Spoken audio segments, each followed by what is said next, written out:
Tim Densus 88 Anti Teror Mabes Polri kembali menangkap 3 ulama di Bekasi, Jawa Barat yang disinyalir terlibat dalam jaringan terorisme.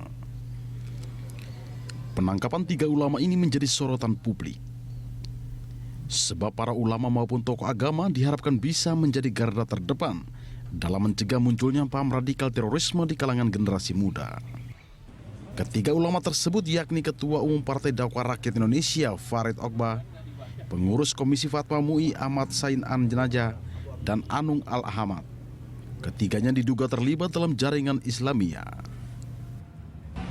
Karopemas Divisi Humas Polri Brigjen Pol Rusdi Hartono mengatakan, setelah Densus 88 Anti Teror menangkap 3 terduga teroris tersebut, polisi langsung mengumumkan ketiganya sebagai tersangka atas dugaan tindak pidana terorisme. Densus 88 menciduk ketiganya setelah mendapat keterangan dari 28 berita acara yang diberikan para tersangka anggota JI yang sebelumnya telah diciduk Densus. Dari 28 berita acara itu, Densus mengetahui peran ketiganya dalam lembaga amil zakat bernama Abdul Rahman bin Auf yang punya peran penting dalam pendanaan kegiatan Jemaah Islamiyah. Ketiganya memiliki peran sebagai Ketua Dewan Syariah hingga pendiri Lembaga Bantuan Hukum. Ada 28 berita acara pemeriksaan tersangka, keterangan ahli, dan juga dokumen-dokumen yang menjurus kepada para tersangka, yaitu FAO, kedua tersangka AZA, dan ketiga tersangka AA, di mana di dalam organisasi Baitul Mal Abdul Rahman bin Auf, tersangka AZA sebagai Ketua Dewan Syariah Lembaga Amil Zakat Baitul Mal Abdurrahman bin Auf. Kemudian saudara FAO sebagai anggota Dewan Syariah Lembaga Amil Zakat Baitul Mal Abdurrahman bin Auf. Dan saudara AA itu sebagai pendiri daripada Perisai. Perisai adalah satu badan yang dibuat untuk melakukan perbantuan hukum terhadap anggota kelompok teroris JI yang tertangkap oleh Densus 88. Sekaligus juga memberikan bantuan kepada keluarga dari anggota-anggota kelompok JI yang tertangkap tersebut. Sementara itu, Sekretaris Jenderal MUI Amir Syah Tambunan mengatakan, dugaan keterlibatan Ahmad Sain dalam jaringan terorisme merupakan urusan pribadi dan tidak melibatkan lembaga.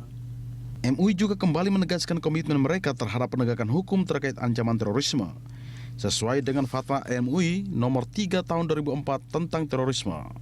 Saat ini, Majelis Ulama Indonesia juga telah menonaktifkan Ahmad Sain An-Najah hingga ada kejelasan berupa keputusan dengan kekuatan hukum tetap. Polri memastikan penangkapan 3 terduga teroris tersebut bukan merupakan upaya kriminalisasi terhadap siapapun. Namun sesuai aturan, Polri punya kewenangan menangani terorisme di tengah tanah air dan bekerja melalui beberapa pendekatan. Di antaranya, penyelidikan sumber pendanaan hingga pergerakan orang di dalam sebuah organisasi. Pemirsa, berantas terorisme di lingkaran ulama, itulah topik dialog kita pada pagi ini. Polri memastikan penangkapan 3 terduga teroris di kawasan Bekasi kemarin telah dilakukan melalui proses yang panjang dengan pendekatan terkait penanganan terorisme. Selain itu, penangkapan terduga teroris oleh Densus bukan merupakan upaya kriminalisasi terhadap siapapun. Dan untuk membahasnya kita sudah terhubung dengan Karopenmas Divisi Humas Polri Brigjen Pol Rusdi Hartono. Selamat pagi Pak Rusdi. Selamat pagi Mbak Yulita, salam sehat. Salam sehat. Pak Rusdi, bagaimana Anda menanggapi ada pihak-pihak yang mengatakan ada upaya kriminalisasi terhadap ulama ataupun orang-orang yang aktif di lembaga masyarakat yang berbau Islam dan berbau agama seperti itu? Baik Mbak Yulita, tentunya apabila kita bicara Densus 88 Anti Teror Polri, mereka bekerja secara khusus dan detail, mempelajari seluruh jejaring terorisme yang ada di tanah air ini. Ya. Dan tentunya dengan tertangkapnya Amir JI Para Wijayanto pada tanggal 29 Juni 2019, Densus banyak mendapatkan informasi tentang bagaimana organisasi JI itu sendiri. Bagaimana tentang struktur organisasinya, rekrutmennya, pendanaannya, sampai strategi mereka. Kemudian Densus mendalami masalah pendanaan, karena tentunya Densus melihat apapun organisasi untuk bisa bertahan tentunya membutuhkan dana. Ya. Ketika dana tidak ada, secara otomatis organisasi apapun tentunya tidak akan aktif kembali. Masalah pendanaan ini didalami oleh Densus, dan di JI sendiri ada dua aliran. Aliran dana dari internal ini melalui infak dari anggota JI. 2,5% penghasilan bulanan itu disumbangkan ke JI. Kemudian dengan cara-cara mendapatkan dana dari eksternal. Salah satunya adalah dengan mendirikan lembaga amil zakat Baitul Mal Abdurrahman bin Auf.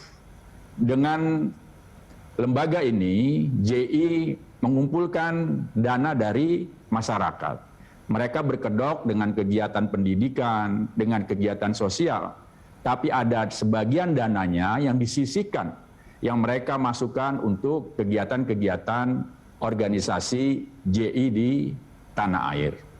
Kemudian setelah didalami pada November, kita melakukan penangkapan di Lampung, kemudian juga di Jawa Timur, dan juga penangkapan-penangkapan sebelumnya. Mendalami siapa-siapa saja yang terlibat di dalam organisasi Baitul Mal Abdurrahman bin Auf ini. Dari 28 tersangka yang telah dilakukan pemeriksaan, mereka menyebutkan 3 orang yang terakhir ditangkap di Bekasi ini terlibat di dalam aksi atau kegiatan Baitul Mal Abdurrahman bin Auf. Ya. Kemudian juga Densus punya dokumen-dokumen tentang organisasi Baitul Mal Abdurrahman bin Auf ini, dan juga keterangan ahli.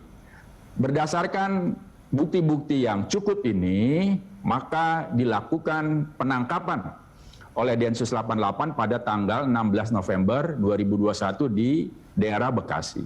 Jadi apa yang dilakukan oleh Densus murni adalah penegakan hukum. Baik. Densus tidak melakukan kriminalisasi terhadap siapapun. Seperti itu, Mbak Ilya. Iya. Pak Rusdi, yang menarik masyarakat itu adalah 3 orang ini orang-orang yang aktif di lembaga masyarakat, orang-orang yang menjadi pentolan juga, begitu bisa disebut ulama, begitu. Nah, tapi setelah ini, apakah polisi sendiri bisa menyimpulkan ada kemungkinan bibit-bibit lain ternyata di dalam organisasi-organisasi yang besar saat ini, Pak Rusdi? Ya tentunya, sekali lagi saya katakan ketika ditangkapnya Amir JI Para Wijayanto, banyak informasi-informasi bagaimana strategi daripada kelompok JI ini. Bagaimana mereka merekrut, bagaimana mereka membuat pola-pola baru dengan disesuaikan keadaan kekinian. Yang tentunya mereka ingin masuk seluruh bagian sendi-sendi kehidupan masyarakat. Contohnya di Lampung terakhir sekitar awal November, ya, kita amankan beberapa orang. Ternyata dari yang kita tangkap ini berprofesi sebagai pendidik. Kemudian juga penangkapan-penangkapan sebelumnya ternyata juga terdiri dari orang-orang baik yang berpendidikan biasa-biasa saja sampai berpendidikan tinggi. Dan juga seperti kita tahu bersama, penangkapan terakhir ternyata adalah dari pemuka-pemuka agama. Artinya ini merupakan satu strategi dari JI bagaimana memperkuat basis perjuangan mereka. Seluruh sendi-sendi masyarakat akan mereka masuki. Ini bagian strategi mereka untuk sekali lagi memperkuat basis perjuangan dari kelompok JI ini. Masuk ke lingkaran ulama ini, Pak Rusdi, apakah memang bisa kita sebut ini adalah pola baru? Sekali lagi saya katakan bagaimana mereka memperkuat basis perjuangan dari kelompok JI masuk ke seluruh sendi-sendi kehidupan masyarakat. Mereka mulai merapatkan diri kepada organisasi-organisasi terbuka. Ya. Ini menjadi bagian bagaimana mereka memperkuat basis perjuangan. Siapapun sendi-sendi masyarakat yang ada, mereka akan berupaya untuk bisa masuk di dalamnya sehingga basis mereka menjadi kuat. Ya, Pak Rusdi, berdasarkan penyelidikan dari polisi, masuk ke organisasi terbuka ini lebih bagaimana mengumpulkan dana lebih cepat, lebih banyak, atau lebih bagaimana lebih cepat menyebarkan, lebih gampang menyebarkan paham-paham radikal? Ya tentunya semua mereka ingin mendapat keuntungan. Ketika siapapun kelompok ini bisa masuk di dalam organisasi-organisasi manapun, tentunya yang pertama mereka akan mendapatkan keuntungan dengan pola-pola merekrut daripada anggota dari JI itu sendiri. Dengan menggunakan orang-orang yang masuk di dalam organisasi-organisasi terbuka. Pada sisi lain tentunya dengan keterlibatan orang-orang dalam organisasi ini bisa juga menjadi bagian bagaimana mereka mendapatkan dana untuk menjaga eksistensi daripada kelompok JI. Baik. Dari polisi sendiri, ini melihat untuk jaringan JI ini sendiri bergeraknya ke organisasi terbuka cukup masif nggak di Indonesia belakangan ini, Pak Rusdi? Ya tentunya kita bisa membaca sendiri di media, ya. Ada sudah dimasuki di MUI, ini satu realita, satu fakta, dan juga ada yang terlibat di dalam satu partai politik ya. Ini walaupun belum kita dalami, tapi ini sudah menjadi konsumsi publik. Jadi artinya memang strategi mereka ketika mereka masuk di dalam satu organisasi terbuka, ini telah mereka lakukan. Artinya seluruh masyarakat kita harus bisa mewaspadai dengan strategi yang dilakukan oleh kelompok JI ini. Baik.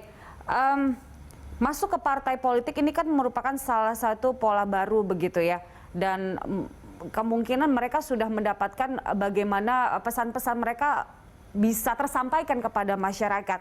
Bagaimana pendalaman yang dilakukan oleh pihak Polri untuk bisa ya jangan sampai juga salah sasaran, kemudian memastikan memang orang-orang ini menyebarkan paham radikalisme? Ya tentunya Densus 88 akan profesional dan proporsional menangani ketiga orang ini dalam kaitannya dengan pendanaan daripada kelompok JI. Ini yang sekarang sedang didalami. Keterlibatan daripada mereka dengan kegiatan-kegiatan organisasi terbuka, tentunya ini menjadi bagian yang terpisah nanti akan menjadi juga didalami oleh Densus. Tapi sekarang Densus profesional dan proporsional mendalami masalah pendanaan daripada kelompok JI tersebut. Baik, Pak Rusdi, masyarakat kan harus mengenal bagaimana cara mereka menyebarkan paham-paham radikalisme melalui organisasi terbuka. Nah, sejauh ini paham-paham apa yang paling banyak mereka sebarkan dan seperti apa bentuknya? Ya tentunya kita banyak mengetahui bagaimana menyebarkan paham radikal ini yang berujung pada tindakan-tindakan teror. Ya. Banyak sekali dan sekarang juga saya rasa tidak bersih 100%. Bagaimana konten-konten yang mengajarkan tentang paham radikal ini ya tetap ada di media sosial ya. Ini satu realita di dalam media sosial di Indonesia itu masih ada. Kedua, bagaimana juga mereka merekrut dengan kegiatan-kegiatan rutin yang mereka lakukan. Ada kegiatan keagamaan mingguan, bulanan yang mereka lakukan. Ketika menjadi satu anggota kelompok ini, maka mereka akan mengajak temannya, saudaranya, bapaknya, ibunya untuk bergabung di dalam kegiatan-kegiatan keagamaan seperti itu. Ini menjadi bagian bagaimana mereka merekrut, memperbesar daripada keanggotaan kelompok ini. Kemudian juga ada kaderisasi. Baik. Mereka masuk kepada pesantren-pesantren yang berafiliasi terhadap mereka. Mereka merekrut santri-santri lulusan satu pesantren ranking 1 sampai 10 ya. Mereka memiliki kemampuan intelektual yang bagus, memiliki fisik yang bagus, dan memiliki militansi terhadap organisasi. Ini yang direkrut. Ya. Ini menjadi bagian bagaimana mereka merekrut daripada anggota-anggota kelompok JI ini. Baik, Pak Rusdi, kita masih akan lanjutkan dialog kita usai jeda berikut. Pemirsa, tetaplah bersama kami.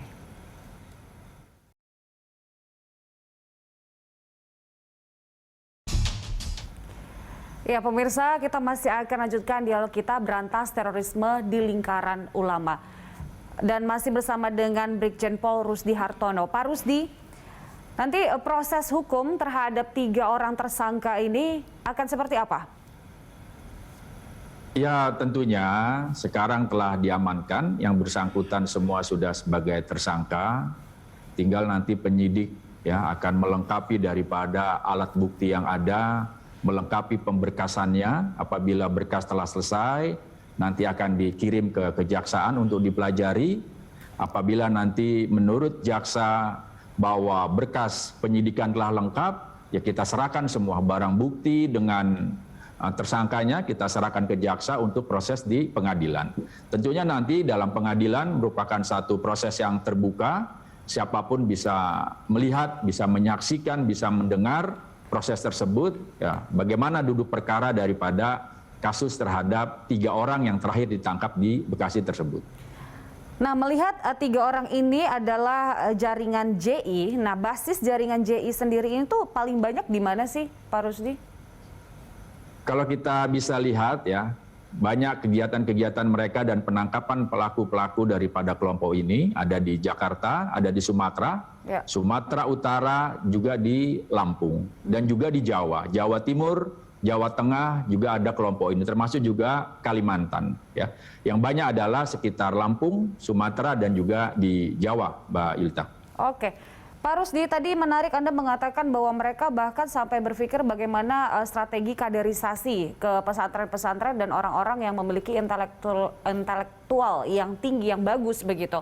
Nah, apakah juga polisi semacam punya program untuk bisa masuk ke sana setidaknya untuk melakukan pencegahan seperti itu? Ya tentunya Densus telah melakukan profiling ya. Pondok-pondok pesantren mana yang terafiliasi dengan mereka, dan berdasarkan ungkapan-ungkapan daripada Densus ini, pondok pesantren mana yang telah terlibat di dalam kegiatan kaderisasi kelompok J ini. Ini sudah mulai terbongkar mulai 2019, ada pesantren tertentu direkrut oleh JI, mereka dilatih, dididik, didoktrin, dibiayai segala macam. Ini menjadi pola-pola yang sudah diungkap oleh Densus ya. Tentunya dengan adanya pondok-pondok pesantren yang berafiliasi dengan kelompok ini menjadi perhatian ya bagi seluruh instansi, tidak hanya Densus saja. Pihak-pihak terkait tentunya akan melakukan tugasnya bagaimana mencegah sehingga kaderisasi di kelompok ini bisa dihentikan bersama-sama. Baik, pesantren itu apakah memang semua santri diajak untuk bergabung dengan jaringan JI, atau diberikan paham-paham secara tidak begitu keras tapi diberikan paham-paham radikalisme, Pak Rusdi? Ya tentunya ketika mereka direkrut, perlahan-perlahan dilakukan indoktrinasi terhadap para santri ini dengan segala pemahaman, ajaran, dan hal-hal yang bersangkutan dengan kelompok J ini. Ya, dengan kegiatan indoktrinasi, perlahan-perlahan maka lulusan-lulusan pesantren ini akan terbentuk sehingga mereka akan memiliki loyalitas terhadap kelompok JI. Baik, selain jaringan JI yang mungkin bergerak masuk ke lingkaran ulama, itu masih ada nggak, Pak Rusdi? Untuk sementara yang kita dapati dan kita telah ekspos kemarin, untuk sementara yang masuk ke kelompok-kelompok ini dan masuk di dalam organisasi terbuka baru pada kelompok JI. Walaupun kelompok-kelompok lain tetap didalami oleh Densus 88 Anti Teror Polri. Baik. Nah, strategi-strategi apa lagi yang dilakukan oleh pihak kepolisian agar masyarakat bisa mencegah doktrinasi ini masuk secara tidak langsung begitu? Dengan melihat fenomena seperti ini, tentunya upaya-upaya pencegahan menjadi sesuatu yang penting.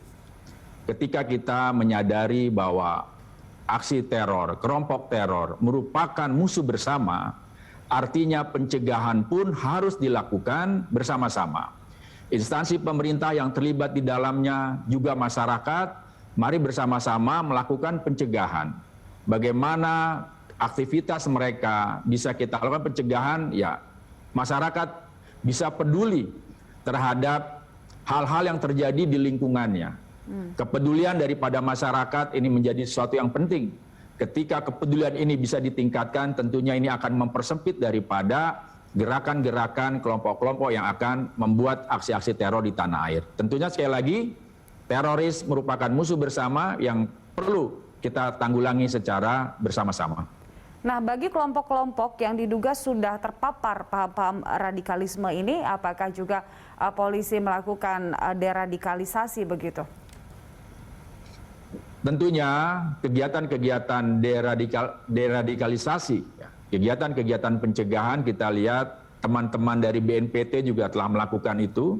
Kita saksikan di beberapa media, napi-napi teroris ini telah bersumpah, berjanji lagi untuk setia kepada NKRI. Ini menjadi bukti bahwa aktivitas rekan-rekan BNPT dengan kegiatan deradikalisasi ini telah memberikan hasil. Yang tentunya tidak hanya berhenti di sini, sekali lagi mari bersama-sama instansi pemerintah yang terkait bersama-sama dengan masyarakat bagaimana upaya-upaya pencegahan yang terpenting agar paham-paham radikal ini tidak berkembang di tanah air. Pak Rusdi, khususnya untuk di level pemuka agama, apakah ini juga khusus dilakukan? Ya tentunya, ya dari rekan-rekan di BNPT maupun di kepolisian memiliki juga sumber daya manusia ya yang memiliki keahlian di bidang keagamaan seperti ini. Mereka turun ke lapangan bersama-sama dengan pihak-pihak yang lainnya, bersama-sama bergandengan tangan dengan para ulama, bagaimana sama-sama juga bisa mengurangi daripada penyebaran paham-paham radikal yang nanti akan bermuara kepada tindakan-tindakan teror di tanah air kita. Baik, Pak Rusdi, terima kasih telah bergabung bersama kami pada pagi hari ini. Salam sehat. Terima kasih, Mbak Yulita. Salam sehat semua. Baik, itu dia dialog kita pemirsa dengan Karopenmas Divisi Humas Polri, Brigjen Pol Rusdi Hartono. Good Morning Jakarta masih akan kembali dengan informasi lainnya usai jeda.